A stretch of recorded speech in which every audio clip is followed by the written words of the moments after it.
politik ekonomi pada masa demokrasi terpimpin.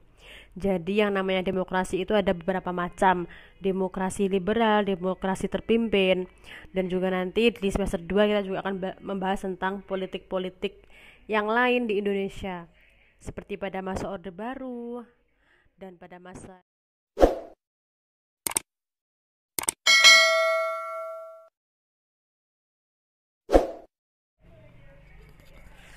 Bismillahirrahmanirrahim. Assalamualaikum warahmatullahi wabarakatuh.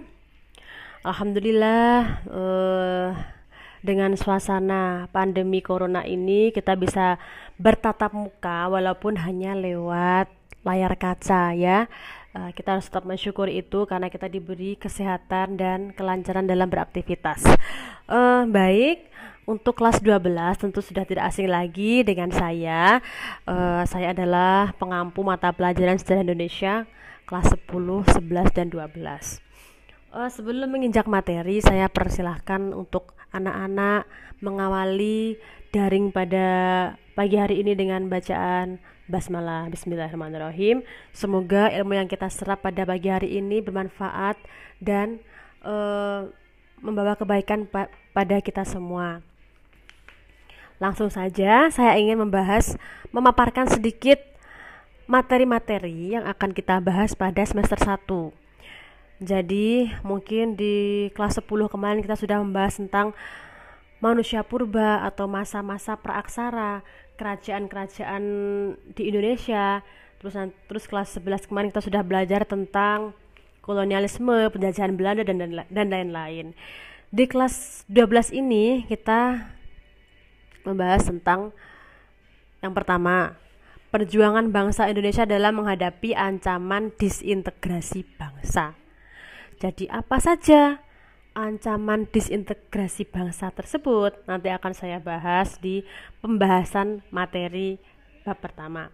Yang kedua, kita akan membahas tentang Indonesia pada masa awal kemerdekaan sampai masa demokrasi liberal. Yang ketiga, kita akan membahas tentang sistem dan struktur politik ekonomi pada masa demokrasi terpimpin. Jadi yang namanya demokrasi itu ada beberapa macam, demokrasi liberal, demokrasi terpimpin, dan juga nanti di semester 2 kita juga akan membahas tentang politik-politik yang lain di Indonesia, seperti pada masa Orde Baru dan pada masa reformasi, seperti itu. Mungkin langsung saja bisa dibuka pada halaman 3. Jadi saya harapkan anak-anak juga tetap membaca, jadi sambil menyimak sambil membaca. Di halaman ketiga, kita langsung menginjak materi, yaitu perjuangan bangsa Indonesia dalam menghadapi ancaman disintegrasi bangsa. Apa yang dinamakan disintegrasi bangsa itu? Jadi sebelum terlalu jauh saya beritahu kalian, disintegrasi bangsa itu adalah